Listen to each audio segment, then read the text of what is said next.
Lunch box ರೆಸಿಪಿಗೆ dhokla ಕೂಡ ನಾವು ಹಾಕ್ಕೋಬೋದು. ನೋಡಿ ತುಂಬ ಚೆನ್ನಾಗಿರುತ್ತೆ, ಸಾಫ್ಟ್ ಆಗಿ ಬರುತ್ತೆ. ಮಕ್ಕಳು ಕೂಡ ಇಷ್ಟಪಟ್ಟು ತಿಂತಾರೆ. ಮತ್ತು ಸ್ವೀಟ್ ಇರೋದ್ರಿಂದ ತುಂಬ ರುಚಿಯಾಗಿರುತ್ತೆ. ಅದರಲ್ಲಿ ಖಾರನೂ ಕೂಡ ಮಾಡ್ಬೋದು, ಸ್ವೀಟು ಕೂಡ ಮಾಡ್ಬೋದು. ನಾನು ಎರಡೂ ಮಿಕ್ಸ್ ಮಾಡಿದ್ದೀನಿ. ತುಂಬ ಚೆನ್ನಾಗಿದೆ. ಬನ್ನಿ ಹೇಗೆ ಮಾಡೋದು ಸಿಂಪಲಾಗಿ ಹೇಳ್ತೀನಿ ನೋಡಿ. ಒಂದು ಪಾತ್ರೆ ತೊಗೊಂಡಿದ್ದೀನಿ, ಅಂದರೆ ಒಂದು ಬೌಲ್ ತೊಗೊಳ್ಳಿ. ಅದರಲ್ಲಿ 1.5 ಕಪ್ಪಷ್ಟು ನಾನು ಕಡಲೆ ಹಿಟ್ಟನ್ನು ಹಾಕ್ಕೊಂಡಿದ್ದೀನಿ. ನೋಡಿ 1.5 ಕಪ್ಪಷ್ಟು ಹಾಕ್ಕೊಂಡಿದ್ದೀನಿ. ಇದಕ್ಕೆ ಒಂದು ಅರ್ಧ ಟೇಬಲ್ ಸ್ಪೂನಷ್ಟು ನಾನು ಸಕ್ಕರೆನ ಹಾಕ್ಕೊಂಡಿದ್ದೀನಿ. ನೀವಿಲ್ಲಿ ಸಕ್ಕರೆ ಪೌಡ್ರ್ ಕೂಡ ಹಾಕ್ಕೋಬೋದು. ನಂತರ ಸ್ವಲ್ಪ ಉಪ್ಪನ್ನು ಹಾಕಿದ್ದೀನಿ. ನಂತರ ಚಿಟಿಕೆ ಅರಿಶಿನ ಹಾಕಿದ್ದೀನಿ. ಅರಿಶಿನ ಹಾಕ್ಕೊಳ್ಳಿ, ತುಂಬ ಕಲರ್ ಚೆನ್ನಾಗಿ ಬರುತ್ತೆ. ನಂತರ ಇದನ್ನು ಸ್ವಲ್ಪನೇ ನೀರು ಹಾಕ್ತಾ ಇದನ್ನು ಕಲಿಸ್ಕೋಬೇಕಾಗುತ್ತೆ. ಒಂದೇ ಸರಿ ನೀರು ಹಾಕ್ಕೋಬೇಡಿ, ಸ್ವಲ್ಪನೇ ನೀರು ಹಾಕಿ ಕಲಿಸ್ಕೊಳ್ಳಿ. ಪಟ್ಟನಾಗುತ್ತೆ, ಇನ್ಸ್ಟೆಂಟ್ ಹಾಕಿ ಬೆಳಗ್ಗೆ ಎದ್ದು ನಾವು ಮಾಡ್ಕೋಬೋದು ಆರಾಮಾಗಿ. ಮತ್ತು ಮನೆಯಲ್ಲೇ ಮಾಡಿರೋದ್ರಿಂದ ಹೆಲ್ದಿ ಕೂಡ ಆಗಿರುತ್ತೆ. ನೋಡಿ ಈ ಥರ ಕಲಿಸ್ಕೊಂಡ್ಬಿಟ್ಟು ಗಂಟು ಇಲ್ಲದೆ ರೀತಿಯಲ್ಲಿ ಕಲಿಸ್ಕೊಳ್ಳಿ. ಇಲ್ಲಾಂದರೆ ನಾವು ಡೋಕ್ಲಾ ಮಾಡಿದಾಗ ಮಧ್ಯದಲ್ಲಿ ಒಂಥರ ಗಂಟೆ ಉಂಡೆ ಥರ ಸಿಕ್ಬಿಡುತ್ತೆ. ಆದ್ದರಿಂದ ಗಂಟೆ ಇರದೇ ಇರೋ ರೀತಿಯಲ್ಲಿ ಇದನ್ನು ಚೆನ್ನಾಗಿ ಮಿಕ್ಸ್ ಮಾಡ್ಕೊಳ್ಳಿ. ನೋಡಿ ಇದಕ್ಕೆ ನಾನು ಅರ್ಧ ಲಿಂಬೆಹಣ್ಣು ಹಾಕಿದ್ದೀನಿ, ಅಂದರೆ ಅರ್ಧ ಟೇಬಲ್ ಸ್ಪೂನಷ್ಟು ಲಿಂಬೆಹಣ್ಣು ಹಾಕಿದ್ದೀನಿ. 1 ಸ್ಪೂನ್ ಬೇಕಾದ್ರೆ ಹಾಕ್ಕೋಬೋದು, ಹುಳಿಯಾಗಿ ಚೆನ್ನಾಗಿ ಬರುತ್ತೆ.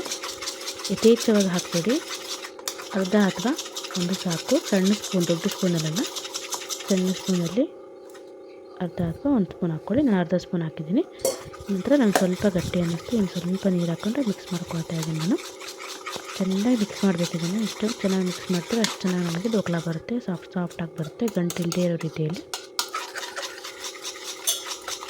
ನೋಡಿ ಈಗ ಚೆನ್ನಾಗಿ ಮಿಕ್ಸ್ ಆಗಿದೆ, ಗಂಟು ಕೂಡ ಎಲ್ಲೂ ಕಾಣಿಸ್ತಾ ಇಲ್ಲ. ನಾನು ಜಾಸ್ತಿ ಮಾಡ್ತಿಲ್ಲ, ಸ್ವಲ್ಪ ಮಾಡ್ತಿದ್ದೀನಿ. ಜಾಸ್ತಿ ಮಾಡಬೇಕು ಅನ್ನೋರು ನೀವು 2 ಅಥವಾ 3 ಕಪ್ ನೀವು ಕಡಲೆ ಹಿಟ್ಟನ್ನ ಹಾಕ್ಕೊಳ್ಳಿ. ನಂತರ ಇದನ್ನು 5 ನಿಮಿಷ ಇದೇ ರೀತಿಯಾಗಿ ಮುಚ್ಚಿಡ್ತೀನಿ, ಸ್ವಲ್ಪ ಹಿಟ್ಟು ಮ್ಯಾರಿನೇಟ್ ಆಗಲಿ ಅಂತ. ನೋಡಿ 5 ನಿಮಿಷ ಆದಮೇಲೆ ಓಪನ್ ಮಾಡಿದ್ದೀನಿ. ಮತ್ತೆ ಸ್ವಲ್ಪ ಇದನ್ನು ಮಿಕ್ಸ್ ಮಾಡಿಕೊಂಡು ನೋಡಿ ಇವಾಗ ಸ್ವಲ್ಪ ಗಟ್ಟಿ ಬಂದಿದೆ, ಸ್ವಲ್ಪ ಉಬ್ಬಿದೆ ಹಿಟ್ಟೀಗ. ನಂತರ ಇಲ್ಲಿ ನಾನು ಈನೋ ಪೌಡ್ರ್ ತೊಗೊಂಡಿದ್ದೀನಿ. ಇದು 10 ರೂಪಾಯಿ ಪ್ಯಾಕೆಟ್ ಬರುತ್ತಲ್ಲ, ಸಣ್ಣದು 10 ತೊಗೊಂಡಿದ್ದೀನಿ. ಅದನ್ನು ಹಾಕ್ತಾಯಿದ್ದೀನಿ, 1 ಪ್ಯಾಕೆಟ್ ಫುಲ್ ಹಾಕ್ತಾಯಿದ್ದೀನಿ. ನಿಮಗೆ ಈನೋ ಪೌಡ್ರು ಇಷ್ಟ ಇಲ್ಲ ಅನ್ನೋರು ನೀವಿಲ್ಲಿ ಅಡುಗೆ ಸೋಡಾನ ಹಾಕ್ಕೋಬೋದು. ನೀವು ಒಂದು ಅರ್ಧ ಗ್ಲಾಸಷ್ಟು ಅಡುಗೆ ಸೋಡಾನ ಹಾಕ್ಕೊಳ್ಳಿ. ಒಂದು ಜಾಸ್ತಿ ಆಗುತ್ತೆ, ಅರ್ಧ ಸ್ಪೂನ್ ಸಾಕು. ನೋಡಿ ಈನೋ ಹಾಕೋದು ಕೂಡಲೇ ನೋಡಿ ಯಾವ ರೀತಿಯಾಗಿ ಉಬ್ಬು ಬಂತು ನನಗೆ ಹಿಟ್ಟು. ಈ ರೀತಿಯಾಗಿ ಉಬ್ಬು ಬರಬೇಕು. ಬಟ್ ಸೋಡಾ ಹಾಕಿದ್ರೆ ಇಷ್ಟು ಉಬ್ಬು ಬರೋದಿಲ್ಲ ನನಗೆ. ಅದರಿಂದ ಈನೋ ನೀವು ಪಟಾಪಟ ಮಾಡಬೇಕು ಅಂದರೆ ಈನೋ ಹಾಕ್ಕೊಳ್ಳಿ, ತುಂಬ ಬೆಸ್ಟು. ಮತ್ತು ಇನ್ನೂ ಗ್ಯಾಸು ಕೂಡ ಆಗೋದಿಲ್ಲ ಅದು. ನೋಡಿ ಈ ರೀತಿ ಮಿಕ್ಸ್ ಮಾಡ್ಕೊಳ್ಳಿ, ಗಂಟೆ ಇಲ್ಲದ ರೀತಿಯಲ್ಲಿ. ನಿಮಗೆ ಜಾಸ್ತಿ ಗಟ್ಟಿ ಅನಿಸಿದ್ರೆ ಸ್ವಲ್ಪ ನೀರನ್ನ ಮಿಕ್ಸ್ ಮಾಡ್ಕೊಳ್ಳಿ ನೀವು. ನೋಡಿ ಒಂದು ಪಾತ್ರೆ ತೊಗೊಂಡಿದ್ದೀನಿ. ಈ ಪಾತ್ರೆಯಲ್ಲಿ ನಾನು ಮೊನ್ನೆ ಎಣ್ಣೆ ಬಿಸಿ ಮಾಡಿದ್ದೆ, ಅದರಿಂದ ಸ್ವಲ್ಪ ಕಪ್ಪಾಗಿದೆ ಪಾತ್ರೆ. ಅದು ಕೆಳಗಡೆ ಕೊಬ್ಬರಿ ಎಣ್ಣೆ ಇಟ್ಟಿದ್ದೆ ಅದರಲ್ಲಿ. ನಂತರ ಹಿಟ್ಟನ್ನ ಇದ್ರಲ್ಲಿ ಹಾಕ್ಕೊತಿದ್ದೀನಿ. ನಿಮ್ಮ ಹತ್ರ ಯಾವ್ದಾದ್ರು ಮೋಲ್ಡ್ ಇತ್ತು ಅಂದರೆ ಮೋಲ್ಡಲ್ಲಿ ಕೂಡ ಹಾಕ್ಕೋಬೋದು ನೀವು. ಕೇಕ್ ಮೋಲ್ಡ್ ಇರುತ್ತಲ್ಲ ಅದರಲ್ಲಿ ಚೆನ್ನಾಗಿ ಬರುತ್ತೆ. ನಾನು ಕೇಕ್ ಮೋಲ್ಡಲ್ಲಿ ಇತ್ತು, ನಾನು ಹಾಕೋಣ ಅಂದ್ಕೊಂಡೆ, ಆದರೆ ಮತ್ತೆ ಉಪ್ಪು ಜಾಸ್ತಿ ಹೊರಗಡೆ ಬಂದರೆ ಅಂತ ನಾನು ಈ ಪಾತ್ರೆ ತೊಗೊಂಡೆ. ಇದರಲ್ಲಿ ಎಣ್ಣೆ ಇತ್ತು, ಎಣ್ಣೆ ಖಾಲಿ ಮಾಡಿ ತೊಳೆದ್ಬಿಟ್ಟು ಇಟ್ಟಿದ್ದೀನಿ. ಅಂದರೆ ಒಂದು ಕಪ್ಪಿದೆ ಸ್ವಲ್ಪ ಪಾತ್ರೆ. ನಂತರ ನೋಡಿ ಇಲ್ಲಿ ಆ ಪಾತ್ರೆಲಿ ಹಾಕಾದ್ಮೇಲೆ ನಾನು ಇಡ್ಲಿ ಇಟ್ಟಿದ್ದೆ. ಇಡ್ಲಿ ಸ್ಟ್ಯಾಂಡಲ್ಲಿ ನಾನು ಈಗ ಸ್ವಲ್ಪ ನೀರು ಬಿಸಿ ಮಾಡಿದ್ದೀನಿ. ಮತ್ತು ಒಂದು ಸಣ್ಣ ಬೌಲ್ ಟಿಫನ್ ಬಾಕ್ಸ್ ಇಟ್ಟಿದ್ದೀನಿ. ಈಗ ನೀರು ಒಳಗಡೆ ಹೋಗ್ಬಾರ್ದಲ್ಲ, ಆದ್ದರಿಂದ ಅದ್ರ ಮೇಲೆ ನಾನು ಮಾಡಿದ್ವಲ್ಲ ಡೋಕ್ಲಾ ಹಿಟ್ಟು ಅದನ್ನು ಇಟ್ಟಿದ್ದೀವಿ. ನಂತರ ಇದನ್ನು 10 ನಿಮಿಷಗಳ ಕಾಲ, 10ರಿಂದ 15 ನಿಮಿಷಗಳ ಕಾಲ ಚೆನ್ನಾಗಿ ಬೇಯಿಸಬೇಕು. ಮೀಡಿಯಮ್ ಉರಿಯಲ್ಲೇ ಬೇಯಿಸ್ಕೊಳ್ಳಿ, ಇದನ್ನು ಸ್ಟೀಮ್ ಮಾಡ್ಕೋಬೇಕು. ನಂತರ ನೋಡಿ ಓಪನ್ ಮಾಡಿದ್ದೀನಿ. 15 ನಿಮಿಷ ಆದಮೇಲೆ ಒಂದ್ಸರಿ ಫೋರ್ಕ್ನ ಸಹಾಯದಿಂದ ನೋಡ್ಕೊಳ್ಳಿ ಚೆನ್ನಾಗಿ ಬೆಂದಿದೆಯೋ ಇಲ್ಲೋ ಅಂತ. ನೋಡಿ ಫೋರ್ಕಿಗೆಲ್ಲೂ ಅಂಟು ಹತ್ಕೊಂಡಿಲ್ಲ, ಅಂದರೆ ಬೆಂದಿದೆ ಅಂತ.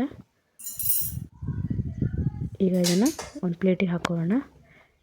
ಈ ಇಡ್ಲಿ ಪಾತ್ರೆ ಇದೆಲ್ಲ, ಇದನ್ನು ಒಂದ್ಸರಿ ನಾನು ರಾತ್ರಿ ಅಂದರೆ ಒಂದು 10:30 11 ಗಂಟೆಗೆ ಸಣ್ಣದು ಮಾಡಿ, ಇಡ್ಲಿ ಜಾಸ್ತಿ ಉಳಿದಿದ್ವು, ಮಧ್ಯಾಹ್ನ ಮಾಡಿದ್ದೆ ಇಡ್ಲಿ, ಅದನ್ನು ನಾನು ಸ್ಟೋವಲ್ಲಿ ಇಟ್ಟಿದ್ದೆ. ನೆನಪೇ ಇಲ್ಲ ನನಗೆ, ಹಂಗೆ ಎದ್ಬಿಟ್ಟಿತ್ತು ರಾತ್ರಿ ಎಲ್ಲ. ಅದು ಸದ್ಯ ಏನೂ ಆಗಿಲ್ಲ ಪಾತ್ರೆ, ಅದರಿಂದ ಅದು ಕಪ್ಪಾಗಿದೆ ಸ್ವಲ್ಪ. ನಂತರ ಒಂದು ಸಣ್ಣದು ಒಗ್ಗರಣೆ ಮಾಡ್ಕೊಂಡೆ ನಾನು ರೋಗ್ಲ ಮೇಲೆ ಹಾಕೋಕ್ಕೆ. ನೋಡಿ ಒಂದು ಬಾಣಲಿ ಇಟ್ಕೊಂಡಿದ್ದರೆ ಬಾಣಲಿಯಲ್ಲಿ ಸ್ವಲ್ಪ ಎಣ್ಣೆ ಹಾಕಿದ್ದೀನಿ. ಎಣ್ಣೆ ಆದಮೇಲೆ ಸ್ವಲ್ಪ ಜೀರಿಗೆ, ನಂತರ ಸ್ವಲ್ಪ ಇಂಗು, ನಂತರ ಇಲ್ಲಿ ನೀವು ಜೀರಿಗೆ ಬೇಕಾದ್ರೆ ಜೀರಿಗೆ ಹಾಕೋಬೋದು. ಹಾಗೆ ಒಂದೇ ಒಂದು ಹಸಿಮೆಣಸಿನ್ಕಾಯಿನ ಹಾಕ್ಕೊಂಡಿದ್ದೀನಿ. ನಂತರ ಇದಕ್ಕೆ ಇಲ್ಲಿ ನಾನು ಸಕ್ಕರೆ ಪೌಡ್ರ್ ತೊಗೊಂಡಿದ್ದೀನಿ. 1 ಸ್ಪೂನಷ್ಟು ಸಕ್ಕರೆ ಪೌಡ್ರ್ ಮಾಡಿಟ್ಕೊಳ್ಳಿ ನೀವು. ನಾನು ಸಕ್ಕರೆ ಪೌಡ್ರ್ ಮಾಡಿಟ್ಕೊಂಡ್ರೆ ಒಂದೇ ಸ್ಪೂನ್ ಮಾಡಬೇಕು ಅಂತಿಲ್ಲ, ಸ್ವಲ್ಪ ಮಾಡಿದ್ರೂ ಒಂದೇ 1 ಸ್ಪೂನ್ ಹಾಕ್ಕೊಳ್ಳಿ, ತುಂಬ ಚೆನ್ನಾಗಿರುತ್ತೆ. ಇಲ್ಲಾಂದರೆ ಅರ್ಧ ಸ್ಪೂನ್ ಆದರೆ ಅರ್ಧ ಸ್ಪೂನ್ ಹಾಕ್ಕೊಳ್ಳಿ. ನೋಡಿ ಇಲ್ಲಿ ಸಕ್ಕರೆ ಪೌಡ್ರ್ ಹಾಕಿದ್ದೀನಿ. ಸ್ವಲ್ಪ ಮಿಕ್ಸ್ ಮಾಡಿಕೊಂಡು ತುಂಬ ಟೇಸ್ಟ್ ಕೊಡುತ್ತೆ ಮಕ್ಕಳಿಗೆ ರೀತಿ ಮಾಡೋದ್ರಿಂದ. ಹಾಗೂ ನಾನು ಒಂದು 1/4 ಗ್ಲಾಸಷ್ಟು ನೀರನ್ನ ಹಾಕ್ತೀನಿ. ನೀರು ಹಾಕ್ಕೊಂಡು ಈ ರೀತಿ ಸಿರಪ್ ಮಾಡ್ಕೊಂಡು ಇಟ್ಕೊಳ್ಳಿ ನಾವು. ನೋಡಿ ಸಿರಪ್ ರೆಡಿಯಾಗಿದೆ. ನಂತರ ಇದನ್ನು ನಾವು ಅಕ್ಕಪಕ್ಕ ಸಣ್ಣಗೆ ಇದನ್ನು ಬಿಡಿಸ್ಕೊಂಡ್ಬಿಟ್ಟು ಒಂದು ಪಾತ್ರೆಯಲ್ಲಿ ಇದನ್ನು ಹಾಕೋಣ, ಒಂದು ಪ್ಲೇಟಲ್ಲಿ ಹಾಕೋಣ. ನೋಡಿ ಈ ರೀತಿ ನಾವು ಹಾಕೋಕ್ಕಿಂತ ಮುಂಚೆನೇ ಕಟ್ ಮಾಡಿಕೊಂಡ್ರೆ ಚೆನ್ನಾಗಿರುತ್ತೆ. ಯಾಕಂದರೆ ಹಾಕಿದ್ಮೇಲೆ ಅದಷ್ಟು ಚೆನ್ನಾಗಿ ಕಟ್ ಮಾಡೋಕ್ಕೆ ಬರಲ್ಲ. ಅದರಿಂದ ಈ ಏನೇ ನೀವು ಮೋಲ್ಡಲ್ಲಿ ಹಾಕಿರ್ತೀರಲ್ಲ ಅದರಲ್ಲೇ ಒಂದ್ಸರಿ ಸ್ವಲ್ಪ ಕಟ್ ಮಾಡ್ಕೊಳ್ಳಿ. ನಂತರದಲ್ಲಿ ಈಸಿಯಾಗಿ ಕಟ್ ಮಾಡ್ಕೋಬೋದು ನಾವು. ಅದರಿಂದ ನೋಡಿ ಕಟ್ಟಾದಮೇಲೆ ಒಂದು ಪ್ಲೇಟನ್ನು ಹಾಕ್ಕೊಳ್ತೀನಿ. ನೋಡಿ ಪಾತ್ರೆ ಸ್ವಲ್ಪ ಇದು ಕಪ್ಪಿದೆ, ಅಂದರೆ ಎಣ್ಣೆ ಇಟ್ಟಿದ್ದೆ, ಎಣ್ಣೆ ಬಿಸಿ ಮಾಡೋಕ್ಕೆ, ಅದರಿಂದ ಆ ರೀತಿ ಆಗಿದೆ ಅದು. ನೋಡಿ ಕೆಳಗಡೆ ಎಲ್ಲ ಹತ್ಕೊಂಡಿಲ್ಲ ಅದು. ನೋಡಿ ಎಷ್ಟು ಸ್ಪಾಂಜಿಯಾಗಿ ಬಂದಿದೆ ಅಂತ. ನಾನು ಈ ಕಡೆ ಕಟ್ ಮಾಡೋಣ ಅಂದ್ಕೊಂಡೆ, ಆದರೆ ನನಗೆ ಗೆರೆಗಳು ಕಾಣಲಿಲ್ಲ, ಅದರಿಂದ ಒಂದ್ಸಲ ಉಲ್ಟಾ ಹಾಕ್ಕೊತೀನಿ ಅದನ್ನು. ಅರ್ಜೆಂಟಲ್ಲಿ ಮಾಡ್ತಾಯಿದ್ದೀನಿ ಟಿಫನ್ನಿಗೆ ನಾನು. ನೋಡಿ ಚೆನ್ನಾಗಿ ಬಂದಿದೆ ಅಲ್ವಾ, ರುಚಿ ಕೂಡ ಇತ್ತು. ನನ್ನ ಮಗನಿಗೆ ಇಷ್ಟ ಆಯಿತು. ಮತ್ತು ನಾಳೆ ಇದನ್ನು ಟಿಫನಿಗೆ ಮಾಡುವಂದ ನಾನೇ ಬೈದೆ, ಬೇಡ ದಿನ ತಿನ್ನೋದು ಅಂತ. ನೋಡಿ ನಾವು ಸಿರಪ್ ಮಾಡಿದ್ವಲ್ಲ, ಆ ಸಿರಪ್ನ ಮೇಲೆ ಇದ್ದೇ ಹಾಕ್ತಾಯಿದ್ದೀನಿ.